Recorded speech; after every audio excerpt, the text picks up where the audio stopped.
Tired of everyone telling you to find your passion, but no one telling you how? Welcome to the Korean Connection, and I'm your host, Korean, an attorney with a passion for empowering others to use their many talents and skills towards a path of self-discovery and alignment. Join me as I share my personal stories, professional insights, and practical tips, and how you can connect the dots between what you're great at and turning your passions into purpose. Let's connect. Push it to the left, make it go no more. Make it like no, I'm coming back home. I'm dirt road, I'm all on my own. I'ma be the greatest, write my name in the stone. Write my name in the stone. Yeah, I'm coming back home. Yeah, I'm coming back home. Write my name in the stone. Cause I'm coming back home. Cause I'm coming back home. Hi, everyone, and welcome back to the Korean Connection. Today, we are thrilled to have a truly inspiring guest, the visionary founder and CEO of the Sheer Company, with a rich background as a passionate entrepreneur, educator, and mobile tech innovator. Our guest believes that the best digital experiences begin with the human experiences, not just devices. This guiding principle has shaped his influential writings, including Mobile Marketing for Dummies and Leveraging. Did I get that right? Yeah. Dummies and Leveraging Your Links, and earned him accolades from Forbes and Business Insider. His journey through innovation has even led him to collaboration with Google on pioneering mobile storytelling. Now, he is the founder of the Sheer Company. He is leading the charge in technology and storytelling, focused on personal, meaningful, and unforgettable connections. Welcome, John Lim, to the Korean Connection. Thank you for having me. So I'm very excited to talk to you. As you know, we met just a few short months ago, and I'm very intrigued by just your story, by what you're doing with the Sheer Company, how innovative it is. And so I was really interested in bringing you on to our show to tell our viewers, how do you even get here? Can you just tell us a little bit about your background, and then just tell us how, if at all, did that shape the way in which you view the world? Well, it's funny. After that long bio, I feel really old. Like it's been a lifetime of accomplishments over the last 70 years of my life. No, those are very kind words. Thank you for saying them. I think, so to answer your question, actually, I think everything that we do in life shapes who we are and who we're becoming. I love this saying that I say often to people, like, hey, you got to constantly tweak the algorithm. Mm. So the computer tweaks the algorithm, right? That's how we do these social media and clips and everything. But as a human, constantly tweak your algorithm and just try to get 1% better every day. And I think when you're younger, it starts there. Yeah. All right. But was there something in the way in which you were brought up? Was there like someone who was influential that kind of shaped you to kind of put you in that mindset? Because it's not easy to get there. No. For me, I got there through necessity. I think necessity is the ultimate driver of innovation, hard work. I think it's how America became America, right? Yeah. Like, capitalism is about necessity. So before you can be greedy capitalist, you have to be a survivor or a thriver capitalist. And, growing up from very humble beginnings, where my parents had 4 children in the same household. We lived in an apartment. There was 2 bedrooms in the apartment and 6 of us at the time. So when you do that and you come from something like that, like anyone coming from humble beginnings, whatever they might be, and you want things in life and you see other people having them, it starts to shape you. And at that point in life, I was lucky enough to have my grandmother move in to our building. She lived right next door on the same floor, which was great because she was the driving force of me becoming an entrepreneur. Yeah, and it's interesting because that's something that's sort of missing nowadays. A lot of people aren't living with their grandmothers or living to live with the grandmothers, right? To kind of get that old school moral character building. So it's nice that you were able to get that from a young age. Can you tell us, like, where exactly did you grow up? So I grew up in the Bronx, and my grandma would say that you can take the boy out of the Bronx, but not the Bronx out of the boy. That's right. So I grew up in the Bronx in the Kingsbridge area. Okay. All right. Not far from me. Nope. The birth of hip hop. Okay. Right off Sedgwick Avenue was where we lived. Where'd you go to high school, by the way? I went to Cardinal Spellman at first. And then my parents, who were separated, got back together, and they moved to as far north Westchester you can go. And I spent my last 2 years of high school in a school called Walter Panis in Cortland Manor. Okay, cool. You were saying, I'm sorry, I think I cut you off from saying something. Well, there was something that you said about like the family structure. Yes. Right? The community, whether it's community or family structure, it's really, I look at it like the elders. Okay? Yeah. Because I always fear with my kids today, like, how do you teach them grit? Yeah. Oh my God. You know, like my poor kids had to go through a divorce, and we've been out of the house seven years now, almost 8 years for that matter, and that'll give them some grit. Yeah. But still, they grew up in a world where we sit down and talk to them. Where I grew up in a world where, like, your mom and dad were yelling at you, and if you were breathing the wrong way, like a Right. sigh, Right. they were like, "What? What Yeah. did you just do?" I was just breathing. Yeah, You know, yeah. like, no, you were breathing wrong. Okay. Breathe like get a over child. here. Right. Like, so it's interesting because I think that as we eroded the family structure in Yeah. America, and not even just by choice, but also by COVID, like COVID happened and things, things changed.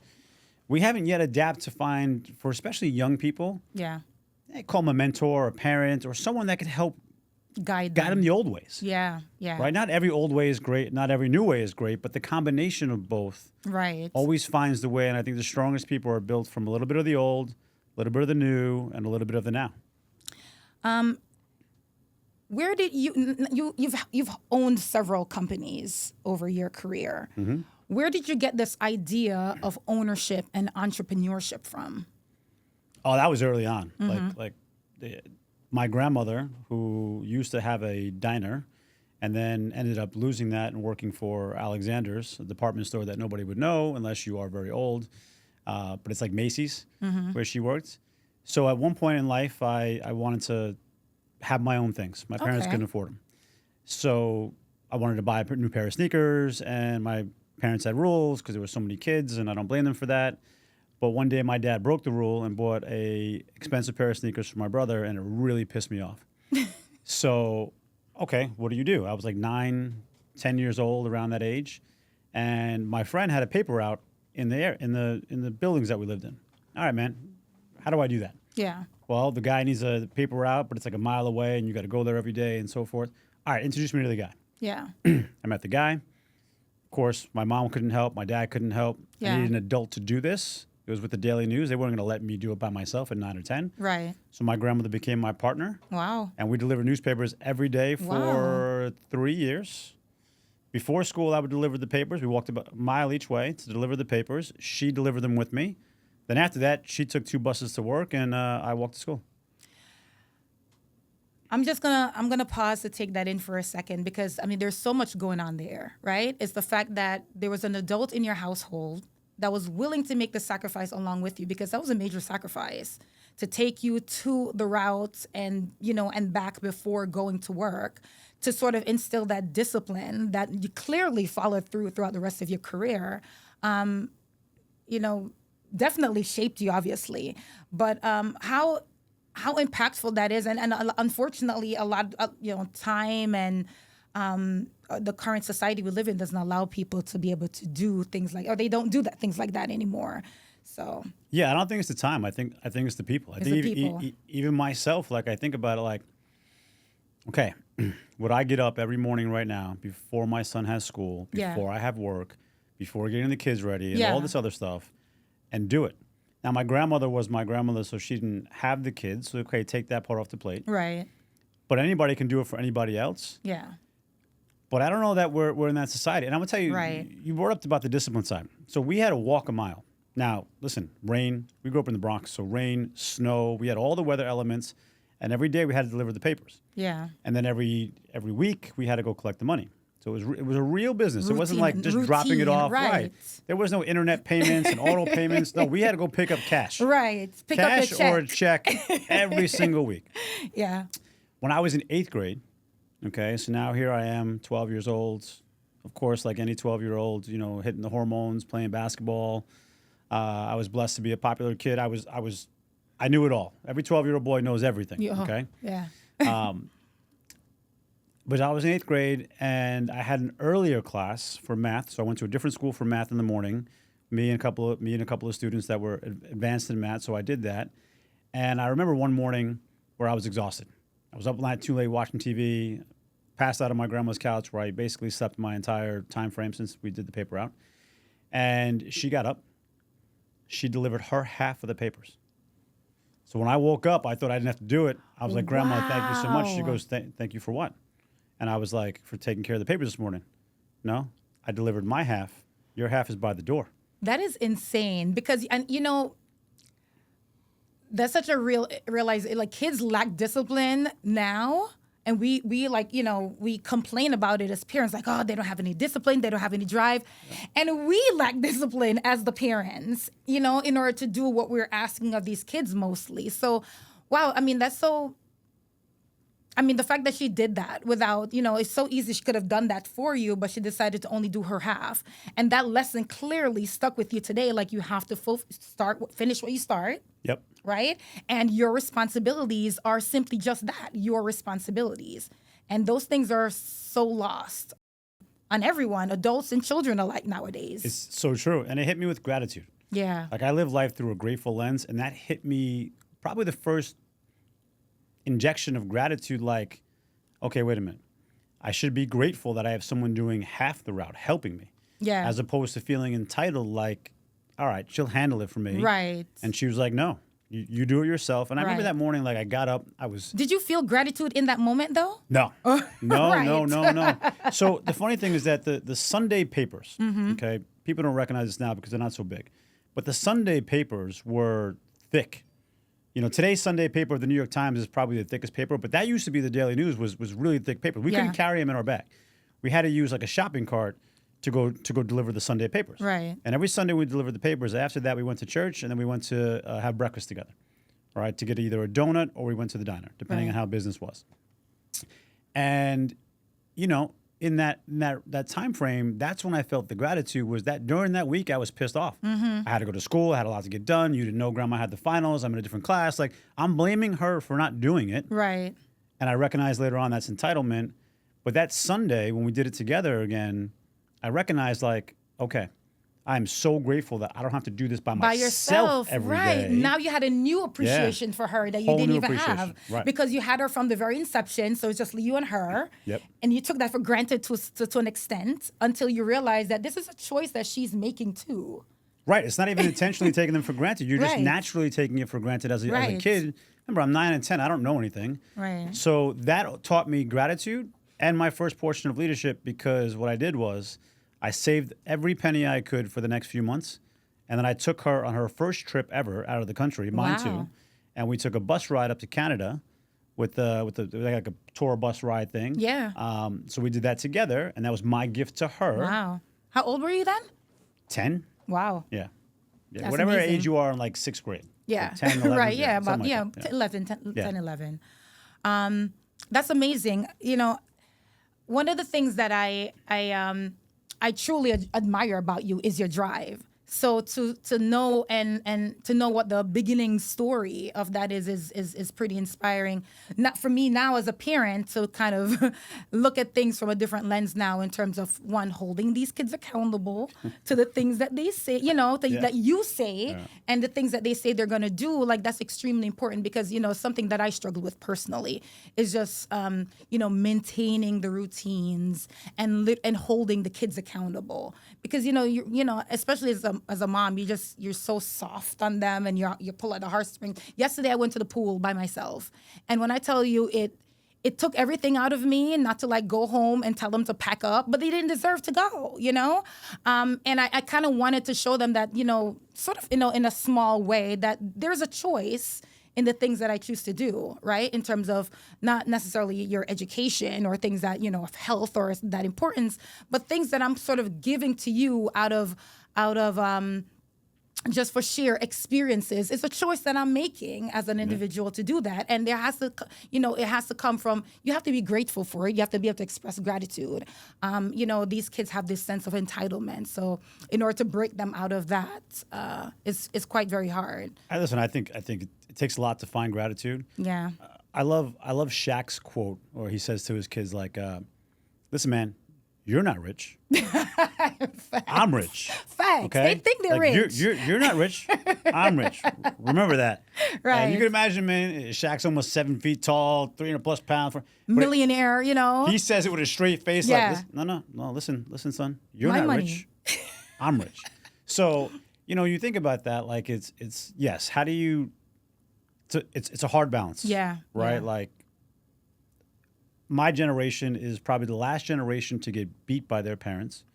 Yes, and I went to a Catholic school. I got beat by nuns. And the first generation. I'm Jamaican, so right? I got beat. Right. Okay, you get it. And the first generation who can't hit their kids. Yeah. So not only did we live a way of like, hey, this is how you get the grit and the sternness and the discipline, but now you're not allowed to use the tools that you were taught to instill it in your kids. So I find myself at times questioning, like, hey, am I enabling this behavior? Yeah. Am I doing too much? How do I do it there? Am I going to be too hard on them? Because the truth is, as humans, we evolve. Right. So you have to evolve with them. Right. When I grew up, there was the golden rule: treat others the way you want to be treated. Right. Okay, so you think about it, I'm going to treat you the way that I want to be treated. It's kind of selfish, though. Yeah. You're assuming that I want to be treated good, so I treat you good. But maybe I like to be yelled at, so I just yell at you. That's not fair. But in the 1980s, this guy came up with a platinum rule: treat others the way they want to be treated. Yeah. So when you think about that, it's like, okay, it hit me really hard, like communication. Let me communicate with you the way you want to be communicated. Yeah. If you love text, I love text. Yeah. If you love to get on the phone, I love to get on the phone. If you love to meet in person, I love to meet in person. Because when people are important to you, you have to communicate with them and treat them the way they want to be treated. Right. All right? And that's how I try to look at the kids like, all right, it's a different breed. Yeah. We didn't grow up with cell phones or internet distractions or Instagram, TikTok.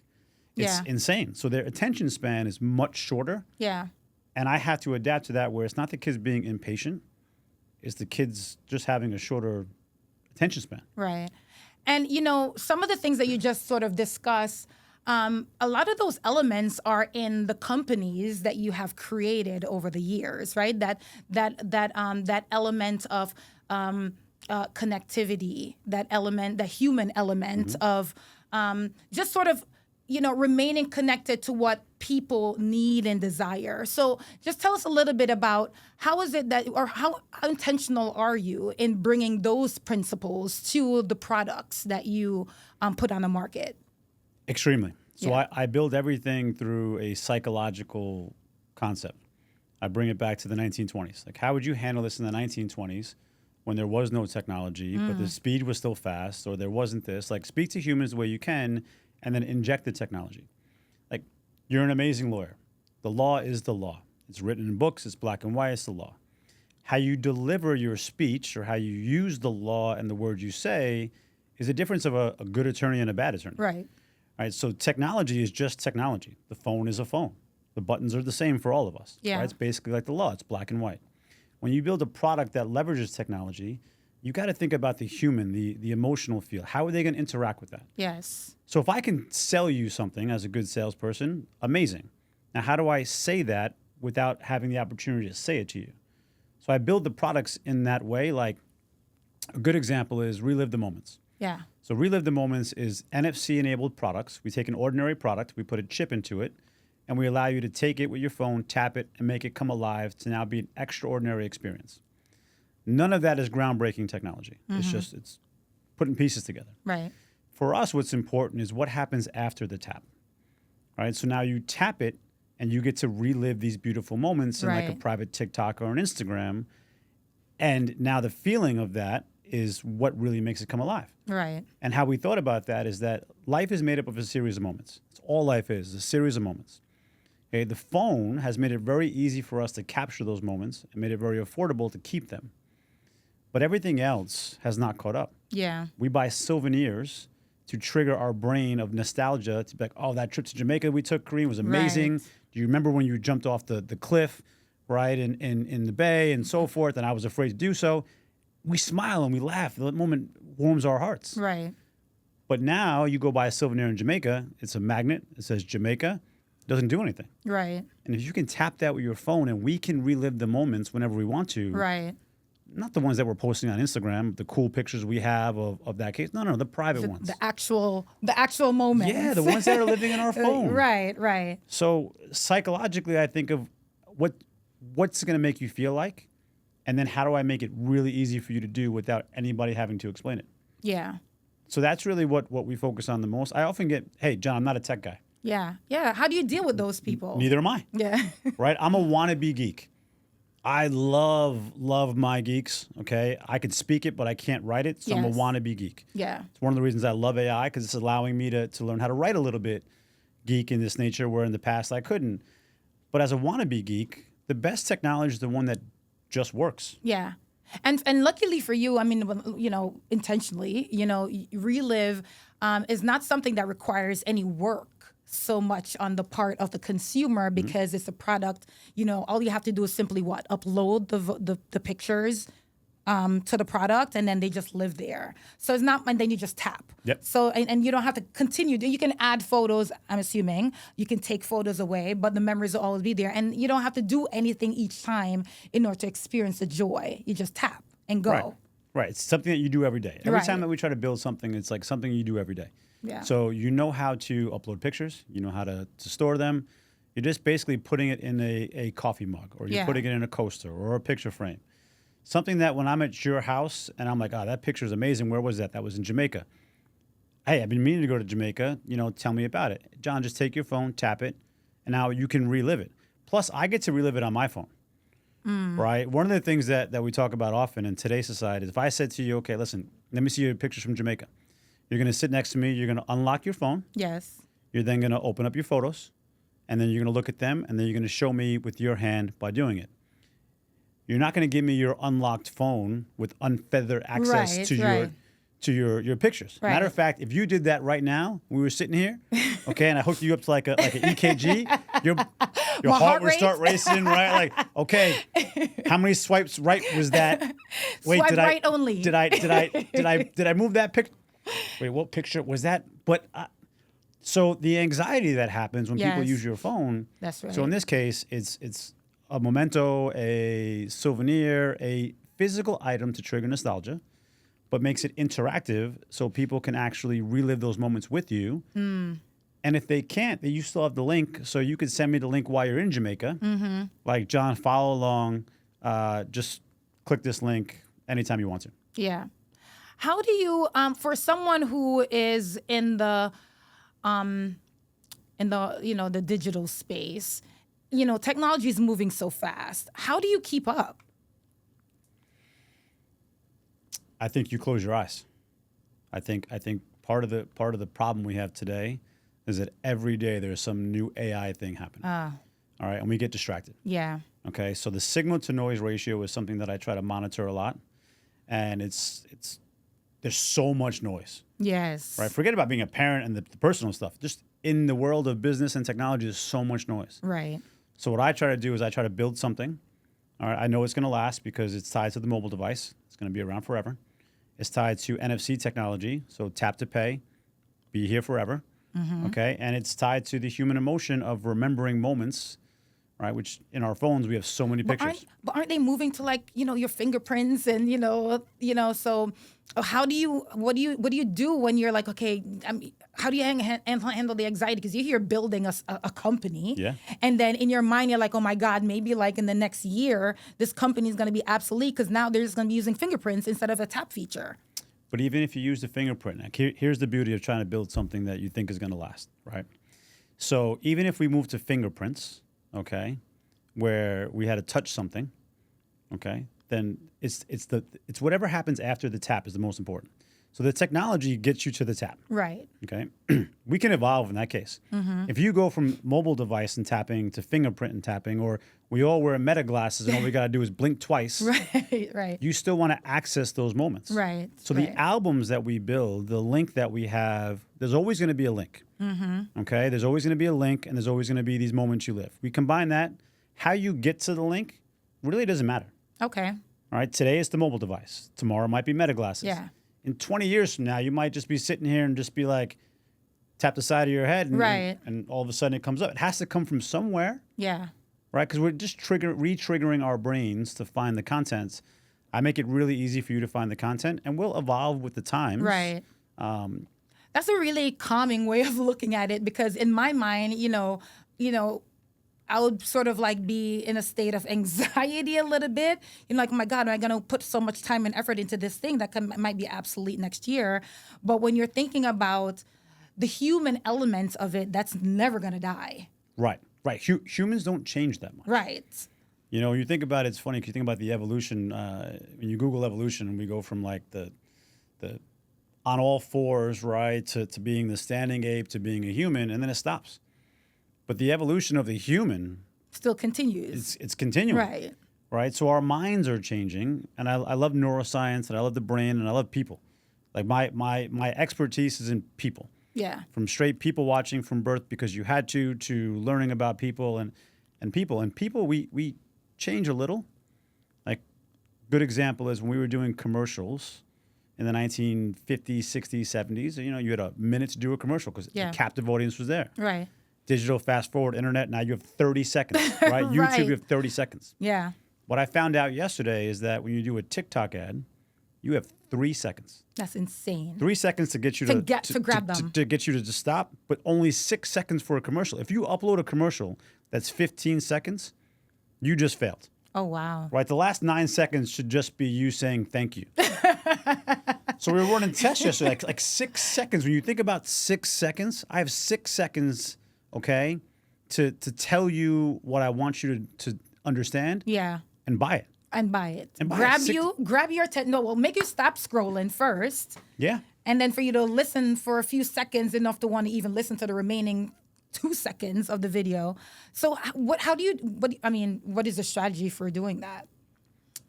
So that's where we adapt, right? The adaption, right? The evolution of what we're talking about is, okay, I can play the game. Just let me know the rules of the game. All right? I'm not a lawyer. I don't know the law, but I can get in front of a judge and I can tell my story. Right. That's all we're doing. And I'll need someone behind me, right? Like yourself with the law to be like, hey, John, here's 4 points about the law that are going to matter in this case. Yeah. No matter how good you tell the story. These things matter, right? Yeah. That's my 6 seconds. So now I know the 6 seconds and we have the team figuring out, okay, all the studies, 6 seconds, great. And now I got to sit down and think of a concept of how I would tell you in 6 seconds what this new product is.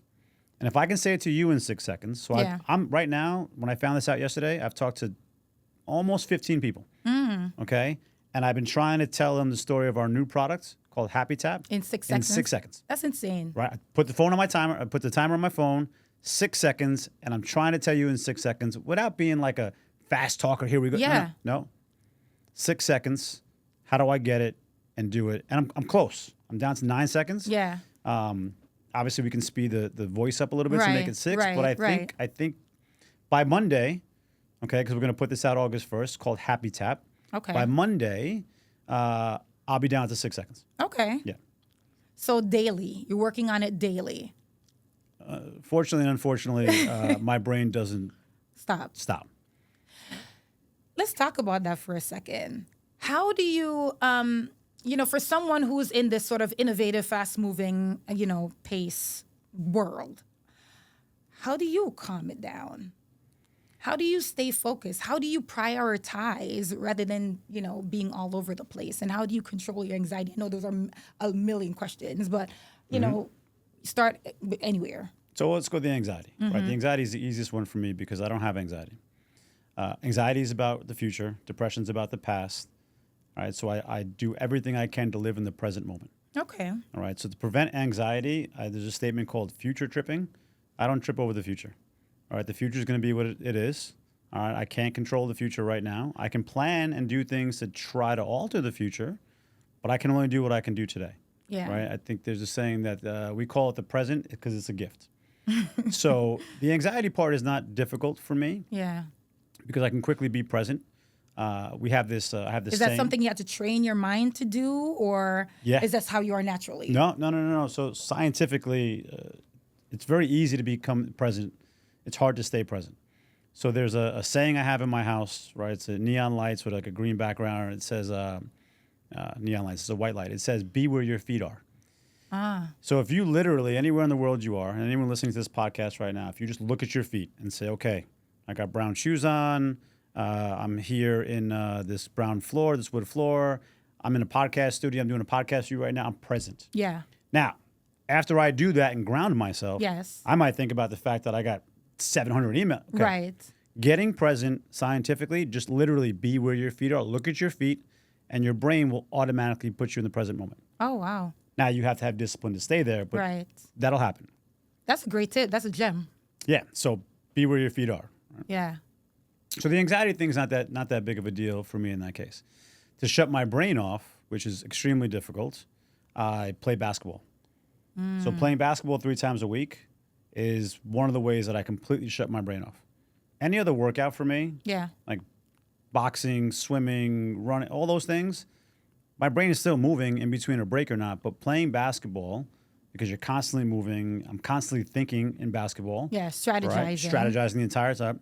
So it gives my brain something to do. Basketball and skiing were the only 2 things I found that actually shut my brain off Yeah. to the outside world and just live in that present moment consistently. So that's really helped me out in those 2 aspects. What about at night, right? You're going to bed, you're thinking about the next day, all the things that you have to do the next day. You're still grounded in your bed? Or like, how do you find that pause where you can turn your brain off, but you're not engaged in a physical activity? I think it's more about slowing it down. So I think there's 2 aspects. One, staying present. Like right now, I'm doing this podcast with you, and I'm not thinking about anything else. So being with another human allows me to stay present.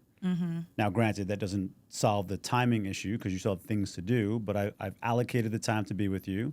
Nothing else matters right now other than our conversation. So therefore, that helps in one aspect.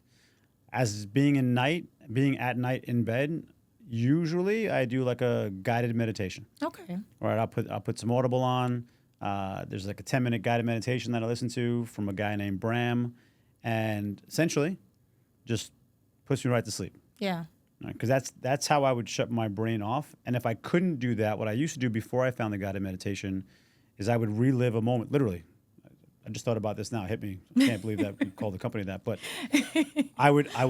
It's fascinating. I would relive a moment in full detail, almost like my own guided meditation. Oh, wow. Right, while I'm going to bed, like I would close my eyes and I would just think about it. Like I was on the beach. I could feel the water hit my feet, and I would guide myself through it. Yeah. And that's how I'd pass out. Otherwise, my brain is on fire. Yeah, I can imagine. And just what is the motivating for? I mean, we talk a little bit about, reliving the moments and we get the concept behind that. But you have gone through various companies, started companies, changed companies, sold companies. How do you find the drive through all of that? Well, let's not forget failed, lost companies, lost money, right? It's not so glamorous out there. Right. True, right? I think I had Nobody talks about no. the failures, No. just the success. No, I think because people feel it's funny because we talk about you didn't fail, you just learned.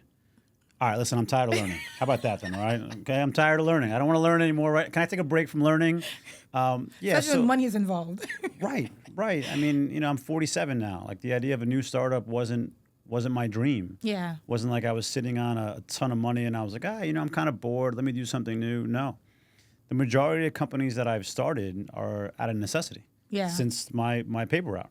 I lost my largest client. I had all my eggs in one basket for a bunch of years. And that was wrong. And I knew it was wrong. And although I was building things a little bit here and there, I didn't focus because I didn't have to. And then when I lost that client, all right, I lost a lot. I lost all my revenue. I lost a bunch of employees. Wasn't my client's fault, but I lost the woman that I was going to marry.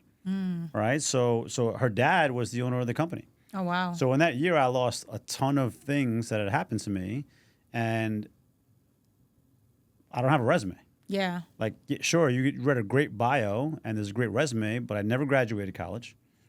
Okay, I dropped out of college to start my first company at 19. So technically, I can't work for Anheuser-Busch. I can't sell beer for Anheuser-Busch because they only hire people with a college degree. Wow. So I can't do that. And then in the end, I don't know how not to survive. Yeah. And not survive, I mean... Thrive, too. Yeah. Right. Yeah. I'm a thriver, and I Yeah. use to survive to thrive. But I don't know how not to do it, and that's part of my problem. There's plenty of times where the companies are doing good that I could have coasted. Yeah. And probably should have, but I'm always pushing that limit Yeah. to see how much we can grow, whether it's for a client or for myself. Like, listen, guys, you could do more. I guess you did learn something from those failures, huh? I learned a lot. I learned a lot. Yes, I'd love a break from learning, Yeah. right? Okay. I'm not a forever student. I don't want to be a forever student. Right. So But this new tell company our was audience though, like what was that defining moment? Like what did you tell yourself when you lost all those things? To get to find the motivation to start something new. Like where did you go? All right, so I never told this story, not publicly. There was the day that I knew. Okay, so we were coming to the time frame that I knew that this was going to go down, because it wasn't overnight. Like there was a battle back and forth and legals and so forth and everything. But now I knew. Now it hit me. It was settling in. Yeah. I had to host a Christmas party, okay, for the company, or for one of our companies at my house, and I had a moment of like a wave. People call it like depression, but it's a wave of heaviness, right? Yes. It's when the ocean just slams you down and you're bouncing on the water, like Yeah. there. So I had it. So I decided everyone had already left, and I sat in this chair that I have in my house, and I poured myself a glass of scotch. And when I say I poured myself a glass of scotch, it was to the top of the glass. Okay? Full glass of scotch. Yeah. I drank it straight in depression mode, right? Yeah. Straight in heavy mode. Like, what am I going to do? I'm 46. I have 3 children. I can't believe I'm doing this again. I can't believe this happened. How could I have prevented it? Like, I was living everywhere but the present. Right. Okay? And I drank that entire glass and nothing changed. Okay, so what do you do after that? Right. You pour a second one. I poured the second glass of scotch, okay? And halfway through the glass, I'm in the same mode.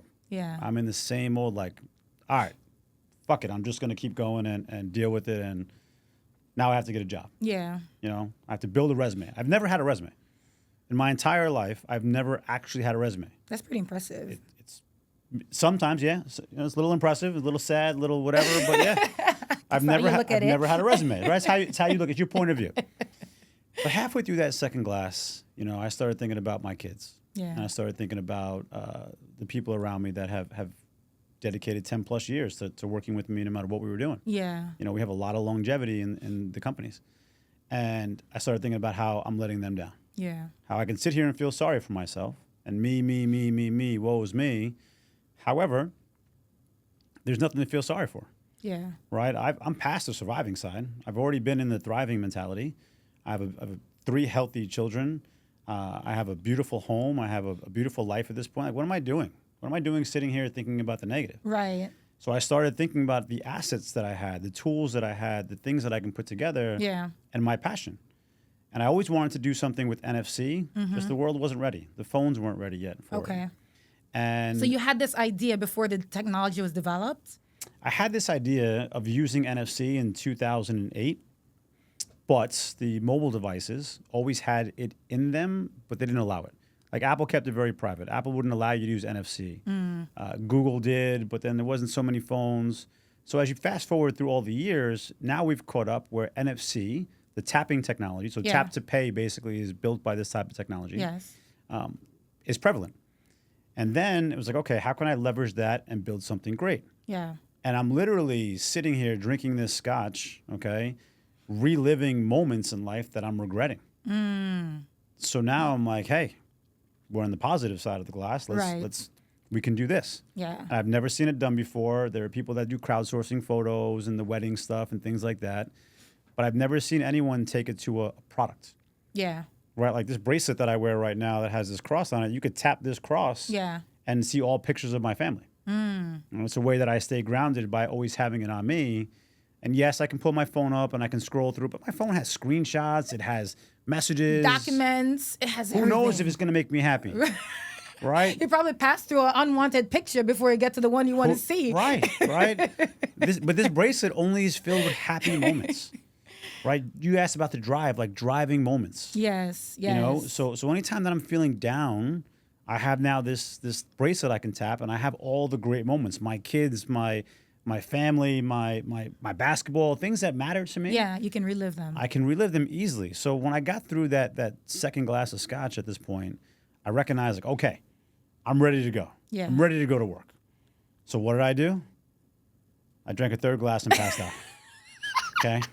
It started fresh the next day. Started fresh the next day, all right? It's diminishing returns when you drink that much. Right, Yeah. totally. How did you break that to your employees? Because you said you had employees, you have people that depend on you for salary, they have families, your business is now failing, and now not only do you have to deal with it for yourself, but you have this additional pressure from having to break the news to your employees, and then I'm assuming you were hoping that they would just follow you with this new adventure. So how did that go? How did that play out? The one blessing that we had, listen, when you create a product, you have to think ahead. Like I'm always living 6 months ahead. But the one blessing that I had in that scenario is the fight started with the client around Christmas time of 2023. Once I knew that was going to happen, and I knew that they were dug in, okay? Yeah. Even though at this point, and we're talking about Christmas 2023, all right, the partner that I'm living with, who would have been my future wife, her dad owns the company. Right. And I'm back channeling with him like, hey, guys, if we don't want to work together, no problem, like family first. Right. He wasn't about it. So I knew that this battle was going to happen. Now, we had a contract. We had to stay for a year. There was a lot of things. Right. But I knew I was going to have to go through a battle. Yeah. So I told all the employees that would be affected, listen, guys, this is happening. It was the first time that I was super transparent with every employee. Okay. Okay? This is what's happening. This is how it's going to go in my prediction. It's going to take a year. So everyone's going to lose their job in this group in 1 year. Now, you got two choices at this point because I love you all. You can find a new job, and I support you with that, and I'll help you any which way you can. Okay?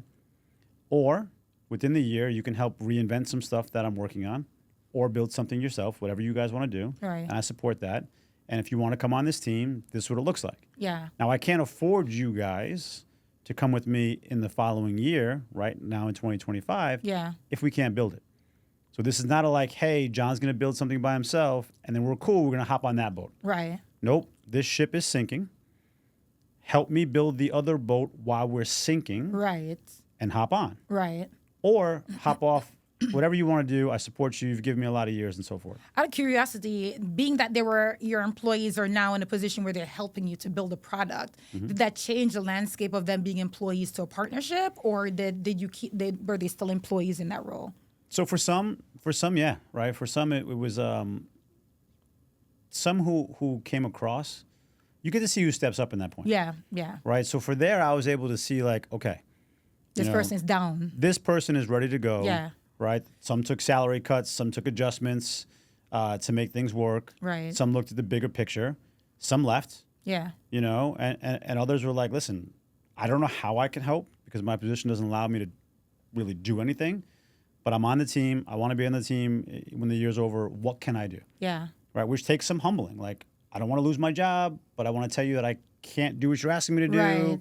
So can you give me something to do and that meant a lot to me. Yeah. Because they wanted to stay on the team. Right. Because they believed in the people and the mission. Yes. So we started building that out in 2024 at points. And still, I have to run the other company. The other company's it's going down. Right. But it wasn't even settled yet. Like, I was in litigation for 4 or 5 months. Matter of fact, I was in litigation until May because I knew it was my son's birthday. He's born on May 12th, Nathaniel.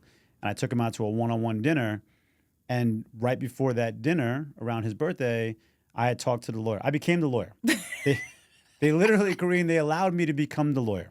Yeah, you have to advocate for yourself because nobody's going to advocate like you. Well, for because you. The problem is their company was much bigger than ours. Yeah. Okay. Yeah, so they had a lawyer and coming at us. And I knew this guy was going to try to bleed us. Yeah. Right. I knew it. I knew he was going to do that. That's his MO. Through the legal fees and all that. Legal fees, not paying their bill. They didn't pay their bill. So it was like a double thing. Yeah. I'm going to make you pay your stuff, and I'm not going to pay the bill even towards the contract. So we have a great lawyer. He's like, listen, I don't know all the stuff you're going through, and I can keep fighting for it, but our bill is going to keep going up. Right. I was like, all right. So what? What can I do? I'm not losing. I'm fighting for people. What can I do? Fighting for your life. Right. He said to me, he said, listen, I'll write a letter. You can talk to the lawyer directly. He knows you can talk directly. And when it comes to the legal stuff, send it to me. Because the rest of this is just conversation. Yeah. Right? It's a business point. Yes. Right? No law. Yes. So I started negotiating directly with their lawyer. Yeah. And I remember the night I took Nathaniel out for his birthday. We went for hibachi. And I was on the phone with the lawyer before I picked him up. I got in the car. I told Nathaniel, listen, man, it's going to be 30 minutes till we get to hibachi. So phone call, whatever. Going back and forth with this guy. And finally, I'm like, listen, I looked at my son in the car. I looked, back on the road, and I was like, Joe, here's the deal. There's no more back and forth. Yeah. I'm not arguing. We're not fighting for pennies. I'm ready to go to court. I'm ready to go to court right now. Yeah, but John, nothing. Like, I have everything to lose, and I've already lost it. Right. What do you have to lose at this point? I lost it because at this point, the woman that I was living with, she's no longer living with me. So now I'm a single dad, 3 kids. The world has stripped me from all the things that I thought gave me comfort. Yeah. So I told the lawyer, I'm like, listen, you guys can go back and forth, but let's fight. Yeah. I was born to fight. Let's do it. Right. From the Bronx, no less. Right. Okay. We were born to do that, right? We've been fighting since birth. Like, sitting here in this podcast studio, one of the clients for a podcast studio, they talk about C-sections. And I talked to her one time in the waiting room, and I was like, hey, what's your podcast about? C-sections. I'm like, yeah, well, I'm a big fan. Why? I was like, because at birth, they tried to kill me. They had the umbilical cord wrapped around my neck, and I was strangling. My dad was like, hey, listen, you guys got to get in here. And they had to, unfortunately, cut my mom open and let me out. So, yeah, I've been even before birth, I've been fighting for life since then. So to end that story, like I told the lawyer, I'm like, listen, let's just go to court. And then within 48 hours, the document was done, signed, they agreed to our terms and moved forward. But that was up until May. So I couldn't even work on the products. Right. Like I'm battling everything, right? Change in the home, change with the kids having a loss. Then I have the companies going down. And then I have to handle the employees. And then I have to sit down and try to think about like, hey, what is this interface? Yeah. It's not just tech, it's tech and product and where we get. So there was a tremendous amount of like stress and pressure. Right. Thank God for basketball and the group of guys that I play with. I swear to God, like, because it gave me 3 days a week. I got to be with a bunch of guys that I enjoy time with. Yes. Right. And we got to just play. Yeah. Like a kid, just play. And take your mind off things. Yeah. Now, having been through all those highs and lows that you just described, now in your current state, how would you define success? Okay, so I think from the business side of success, maybe it's both. Okay, maybe it's both. To me, success is freedom. Okay. Right. I think there's three avenues of life when it comes to success. Right. So when you're born, you're basically a slave to the clock. All right, meaning that by the time that we can actually go to school, we have to go to school on time. We can't miss school. Right. Then we have a job. You got to show up on time. Okay, so the clock is your master of the universe when it comes to that scenario. Then when you so-called retire or have some freedom, then now you no longer have to worry about the clock. Right. You've made enough money in life, whatever that equals, to give you freedom, and you can put the clock down. Okay? Man, I feel like that's even when the clock turns up even more. You're nearing the other, a different clock. There's that. There's always a clock. There's always a clock. All right, but Father Time works on his own aspect of that, same way as Mother Nature. They're unpredictable. But you can control the clock. So whether you make a lot of money or you have lower expenses, whatever freedom, the ability to not have to worry about the clock. Yeah. Right, that's phase 2. And the majority of us get there always, sometimes too late. Right? Sometimes we get there too early even, and then we get lost in our head, like you said. Yeah. Then the last level, which very few of us get there, is now we get to own the clock. To own the clock is like your private jetters, okay? Where if you and I wanted to go to Miami right now, all right, even if we had the freedom to do so, because we have our businesses or we have some money, fine. We still have to book the airline, do it on the airline time frame, right? There's still a clock that we're kind of not... Yeah. Yet, if we had to go to Miami right now, hey, listen, let's spend the weekend in Miami. Yeah. Great. We'll go to Westchester Airport. We'll hop on the jet. We'll be in Miami, no problem. Just make the phone call, fuel the jet. So I don't need to get to that level of freedom. Yeah. The first level of freedom is what I define success. And although I've had taste of it, I'm not there yet.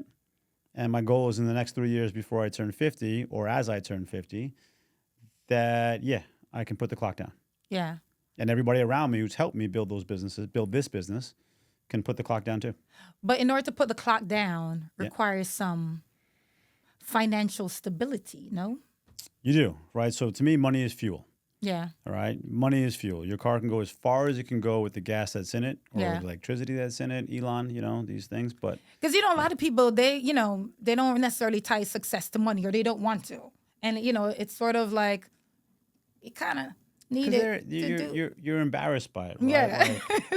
Yeah. It's like it's these weird things that we have in life where, hey, that's a beautiful woman. No, she's not. Look at her soul. Look at the inside, right? Beauty comes from within. Right. Right. Everything else is subjective. When you talk about the freedom and needing the money for the freedom, right?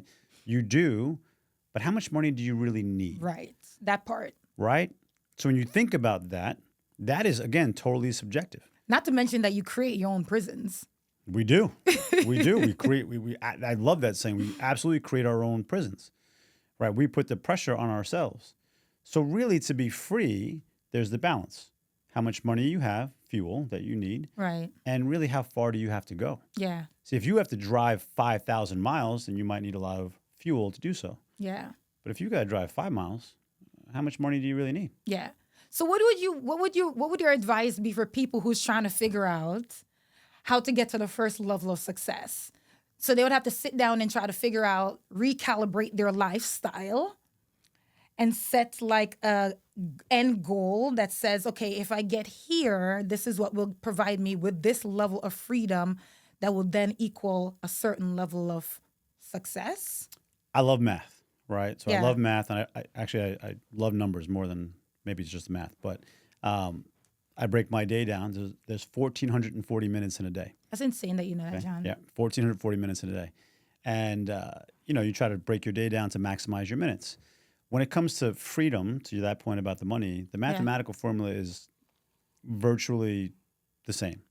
So how much money you need to actually live, that's the first thing you got to figure out, right? If you need $100,000 to live, all right, and live the life you want to live, okay, that's a number. That's a starting point. Okay, so now you have your starting point of the number.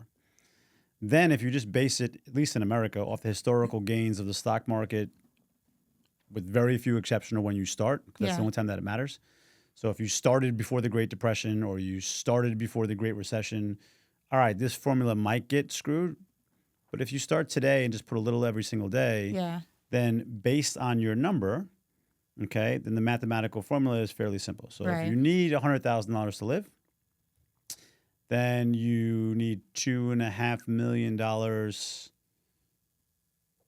25 times, right? It's $2.5 million to have in the bank. Yeah. And then your life never changes. Right. Now, and you can always downgrade. You could always simplify.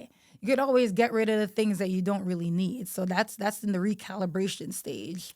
But that's why the number is so important, right? Yeah. I use 100,000 as a number. But the number is so important because that's what matters. Yeah. So can you live off $50,000 a year and be free? Right. Now, naturally, anyone listening to this podcast, all right, who New York or we're filming in Connecticut, say, hell no. Right. What is he talking about? Hell no. And especially in this day and age where everything is so glorified, right? And just visually, people compare themselves to the lifestyle of like the rich and famous. Everybody wants that lifestyle, and that's the problem, right? Right. It kind of puts the marker further and further back. I love this saying, right, or this question. I used to ask this question when I used to speak to young wannabe entrepreneurs or students. I'd ask them all the same question. Okay, do you want to be king or queen, or do you want to be rich? So if I ask you this question right now, Korean, do you want to be queen or do you want to be rich? I want to be rich. Okay. Now, depending on what you say, would depend on how I would direct you to go one way or the other. You wanting to be rich, now we can dive deeper and define what rich means to you, but you wanting to be rich means, right, that you should always have a job. You shouldn't work for yourself. Okay? You should maximize your career, let other people pay you, take that money, maximize it as much as possible in all the vehicles you can, investing, stock market, real estate, and make that work, right? Yeah. Now you have to selfishly yourself, you have to define what rich equals and what does it mean and so forth. Yeah. But had you said to me you want to be queen, okay, to me that means you really want to be free. Because people get lost in America of like when they ask that question. It only works in America. Yeah. If I ask that question, when I ask that question I'm like, in Queen Europe, King, I'm like, in my mind sort of went like, well, it's not so much like the notoriety and the respect, and I don't need nobody to be, the adoration. I don't necessarily need that. I need what I know I need and what rich means to me in order to function. So that's where my mind sort of went. But think about it this way, right? If you're a queen, You can do anything. but you're free, it's your kingdom, Yeah. right? And the thing about a kingdom, you said it before about a prison, right? We are our own prisons. Okay, so listen, the average drug dealer who got caught selling drugs, he had a 4x6 cell. Pablo Escobar had a 4x6 acre compound, Right. in Right. Colombia when he got caught selling drugs, right? Like we were Right. playing soccer and stuff. So Right. the prison can be different. The kingdom, your kingdom could be large, it could be small, but at the end of the day, okay, you're free. Yeah. It's your kingdom. Yeah. Yeah. So be the king and queen of your own life. Right, because to your point, like we get lost in not just material things, but we get lost in other people's lives. Yes. Right, we're lost in other people's lives. Yeah.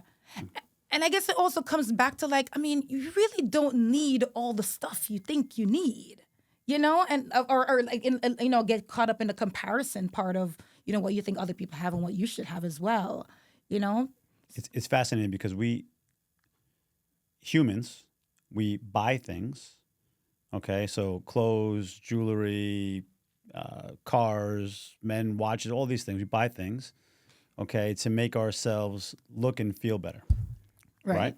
To drive our ego. We get surgery or Ozempic, right? Get surgery or do things to make us look better so we can feel better. Yes. But there's no stronger feeling, no more egotistical side of a human when they get attention. Now, most humans to get attention, you just got to be in shape, right? Just do 50 push-ups. Right. Do 50 jumping jacks. Do 50 sets. Do all the free stuff you can do. Takes 5 minutes a day, 10 minutes a day, right? That's and so as true. you're in shape and you're feeling good about yourself, Yes. there's no more powerful drug than that. Right. But we're like, I know what? I don't have 10 minutes, but I have $100 to buy the plan, the meal plan. the T-shirt or the meal plan, right? Right. Or you know what? I don't have 10 minutes and I can't afford the meal plan, but here's a Gucci shirt. Right. Okay, because you'll look at me with a Gucci shirt. You might not look at me with this plain black T-shirt that I'm wearing. But hey, if I'm in shape, T-shirt doesn't matter. Right. Right? If I feel good and I exude that confidence, Right. you're going to feel it naturally. Right. There's a reason why, like, you see a beautiful woman, okay, with a man that most might think is not so beautiful. And it's not because he has money, right? That's not Sometimes. easy. Yes, definitely, right? That's how you get the side of it. Yeah. Okay, money might get you the hello, but it's because he has confidence. Yes. He totally. exudes, he provides safety, Right. right? Totally. That safety, okay, she might be a model and he might be overweight, but he provides comfort and safety for her, Right. right? And she provides love. Like at the end of the day, you have to feel good about yourself. And we often, to your point, buy things. By the feeling. Right, we're buying the feeling. But that feeling is only temporary. Yeah. Like when you get a new pair of shoes and you're rocking those heels out, like you feel good. Totally. But yet you have 15 pairs of shoes with heels on them, and there could be different colors and the rest of them. They don't all match your outfits. But you're looking for that dopamine hit again and Yeah. again and again. Don't use shoes as an example, John. Come on. Well, I mean, listen, I can imagine you have a lot of shoes. All right? So I mean, it's debatable how many shoes. it's fairness. I think a woman should have no limit on the amount of shoes she has, okay? Or handbags. Just any man listening right now, for every Christmas time you come, okay, don't buy the jewelry. Don't buy that, right? I mean, that's a safe bet. Just listen, buy shoes and handbags and you're fine for life. Thank you, John. Yeah. Appreciate that, Gem. So as we are, I think we are close to wrapping up, but as we are wrapping up, how do you're on the Korean Connection where we connect passion to purpose. How are you bringing purpose to your passion through Relive and the Share Company? Charity, right? Sharing is caring. So when I grew up from humble beginnings, the most embarrassing moment I had was a child because my parents did a phenomenal job of not making us feel poor. Wow. right? Like I think about it now. Like I thought They never complained about the light you turn, leaving the light on, and I got to pay the light bill and turn off the AC. We got that later, right? But when we were living in the apartment, because my parents eventually bought a house when I was 17. Okay. Okay, and they stretched thin. Frankly, I think they got back together because of that reason. But that's when we heard the, hey, turn the lights off. Okay? I mean, listen, in a 2-bedroom apartment, there's 2 bedrooms, a living room, a kitchen. Like, Yeah. you're not really, right. You're not worried about the lights. Right. Or heat, because those apartments, they get hot. Well, funny, like we worried about heat. I can't tell you. So thinking about how humble side is, like, I remember heat in the morning came from the stove. Really? My mom would turn the stove on and put it there because the heat in the building wasn't working. Wow. I remember that cockroaches, right? Okay, when they lay their eggs, they look like raisins. Okay, because in our where the sink was and the side of it, all right. One time I thought like we spilled like not raisins, they look like watermelon seed pits. So a cockroach set of eggs like a watermelon seed pits, and I remember like it was a watermelon seed pit, and I grabbed it and it squished it because it was baby cockroaches. So, in those scenarios, like we had those things and those were natural for us. Cold showers was a natural thing for us, right? So my parents never made us feel poor. So yeah, it worked. I mean, the good skin. Look at the skin. Look good, John. 47. The cold showers, they're a thing now. I give that credit to my Asian grandfather for giving me some Asian blood. But we never felt poor. Yeah. So the only time that I recognized we were poor and that I had an embarrassing moment is when I had to use food stamps to buy cigarettes and milk for my mother. Right? That's the only time that I was like embarrassed in front of a group of friends. Yeah. To the point that I wouldn't let most of my friends never knew I used food stamps. Yeah. Okay, because we had a bodega.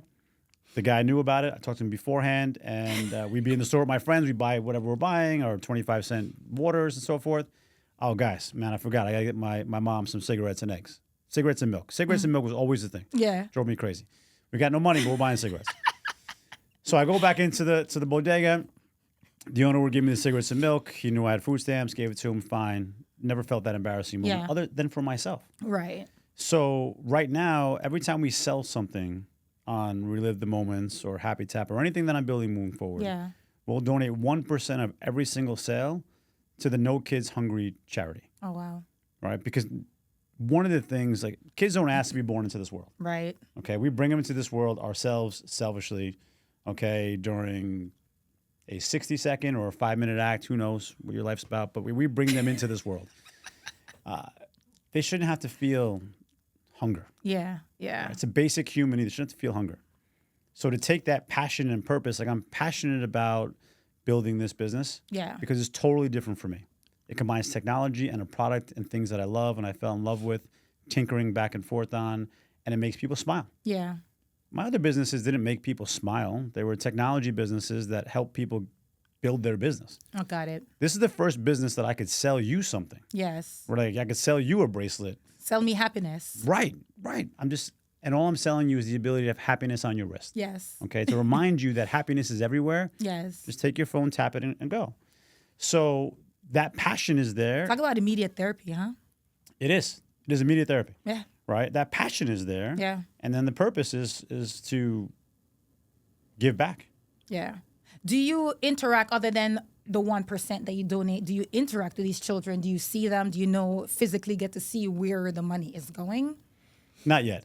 Not Okay. yet. We're still in the startup time, right? So Yes. I mean, the amount of money we're sending is nothing. Yeah. I mean, matter of fact, I send more money myself than I send, from the company. Yeah. We're going to launch a couple of new products. Happy Tap is the one that we're launching, which basically is a party in a link. Okay, so you'll see it August 1st. It's literally a party in a link, like a surprise party in a link. Oh, wow. Called Happy Tap. And once we start getting that case, then yes. And then it'll be the ability to, look, I believe sharing is caring and giving back is very important. Yes. I've always felt that way. I couldn't always afford to give money, so you give time. Right. Right? Like I would teach kids how to be an entrepreneur. Teach people whatever I can that, or just give them my time. Yes. Like I had someone text me today, a matter of fact, an old intern, saying, hey, listen, I've been selling insurance. Okay, I want to get out of that. And I want to do some marketing again like I did for you back in the day. Didn't ask me for a job, but asked me if I can sit down with him and talk about any advice or feedback that I can give him. Okay. Okay. I have zero time right now. Yeah. Zero time on my scheduled calendar between being a single dad and work and so forth and everything. And it would create anxiety. Yeah. Just thinking about it. I text him back right away. I'm like, listen, man, I'm back in town next Tuesday. Here's my calendar. Pick any time you want. If there's no time on the calendar that fits you, all right, I'll meet you at 7:30 in the morning. No questions. Right. Okay. Because in that, I can find the time. Yes. And we all can find the time. We can always find the time to help. And you can always help someone. Yeah. And that is obvious. That was the inspiration between the Korean Connection is being able to share. Like the purpose part of it is the sharing of whatever talents you have, right? That's how you find meaning. That's how you find purpose in making somebody else's life better. In whatever shape and form, you can give that to someone. Life is debits and credits. Yeah. Okay. Except we talk about things like karma, right? But we forget the universe. Yes. Universe. She. Okay. So I believe I grew up Roman Catholic. Okay. I'm a Catholic boy. I was an altar boy. Okay. God is a man. The universe is a woman. Yeah. Okay. Because you need the balance. Right. The universe runs things every day. Like every woman in the household, she runs things every day. Like clockwork. Like clockwork. Okay. Without the universe, you can't leave it to God. Yes. Okay. All right. But the universe collects those debits and credits. Yeah. So I try to tell people like, hey, if you want something in life, Give. there's one thing you want in life, give 100. Yeah. Give 100 and have patience in the middle. It's a very, very simple formula because just because you're giving, it's not transactional. You're giving to the universe. She's taking the credit. She's taking the credit. And giving with good intentions too. Yeah. You have to give with good intentions, not with the intention of getting anything back or just giving the sheer purpose of spreading knowledge. Right. Even if you know the formula, like, hey, listen, I'm giving 1,000 things. Yeah. 10,000 things. The patience is the key. Because what you give is absorbed, and it's not all equal. Right. I gave 5 minutes to someone in the street the other day. Is that as equal as carrying someone's groceries when I was a kid up 5 flights of stairs? I don't know. And equal is so subjective too. Exactly. Like, how can I don't you know. All I know is that when I wake up in the morning, I set out to do good things. Yeah. And some days I do more good things than others. Yes. Some days I don't have the opportunity to do a good thing other than sending a text message to somebody like, hey, man, I'm thinking about you. Right. I don't know Small the values. Right. I can't, there's no way to quantify it. Right. But I do trust in the universe that as long as I wake up that way and as long as I follow through with the actions, not the words, then she'll take care of me. Right. And she always has. And so with that, any final thoughts, John Lim?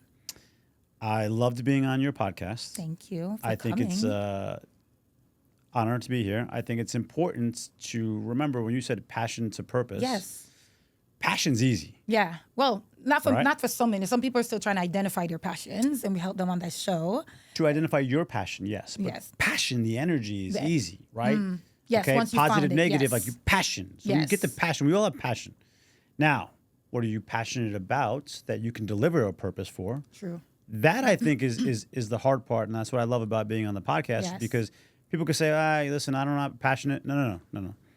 You might have been passionate the fact that you wanted a cup of coffee this morning and it came in cold.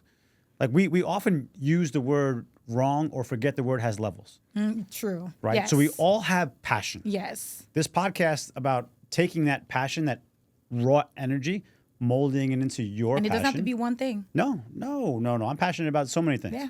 Right. But taking that passion that you're talking about, so raw energy, like cooking. Okay. So raw energy is passion. Now turning it into your passion, adding the word your, now your passion, and then making it a purpose. Right. And I think those levels are extremely important. And I was blessed early on to find them. And I think anybody right now that's struggling to figure out, is my passion, how do I turn my passion into a purpose? Should reach out to you. You're happy to reach out to me, share this information. Because although it seems easy when you have it, Yes. it is very difficult to get there. It is. Very difficult. Yes. And and that sense of fulfillment that we all seek at the end is only going to come from connecting that passion to purpose. Yeah. And don't do it by yourself. Yeah. Like we're not meant to be by ourselves. Yes. Okay, share the idea. Share it with as many people as you can. You'll get a tidbit you'll get one piece of tidbit of information from every person you talk to. If Right. you're listening, Yeah. absolutely, those Yeah.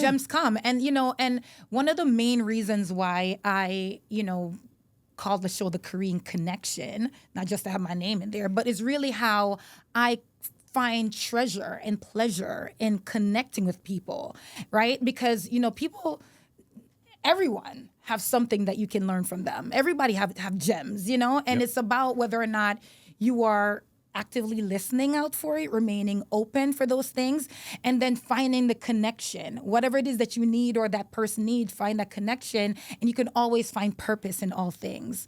So thank you so much, John. I am honored for you being on my show, for telling our viewers how you found your passion, how you found the drive, how you pushed through adversities, and how you are now, giving back, from your humble beginnings, finding purpose in people just reliving happy moments. John, can you just let us know where can people find you if they want to donate to the cause or to explore Relive or the Share Company? Yeah, great question. You could email me at john@sharecompany.ai, or you can simply text the word John to the phone number 88500. You'll get my business card, you'll get my mobile number, and then from there you can reach me any medium that you want. But yes, any questions I can answer, anytime I can help anybody, it's my passion to help people. Sharing is caring. Just reach out. And let me tell you, he's a great resource. He has a lot of gems. I talk to him often. He's amazing. So definitely reach out and he'll get those questions answered. Thank you so much for joining us on the Korean Connection, and we will see you next time. Thank you guys for connecting with me today. Don't forget to follow, like, and subscribe to my channel, The Korean Connection. To connect with me, you can email me at thekoreanconnection@gmail.com. And don't forget that sometimes your passion whispers before it roars. And if you're listening closely, the next episode might be where it gets louder. Let's connect. Push it to the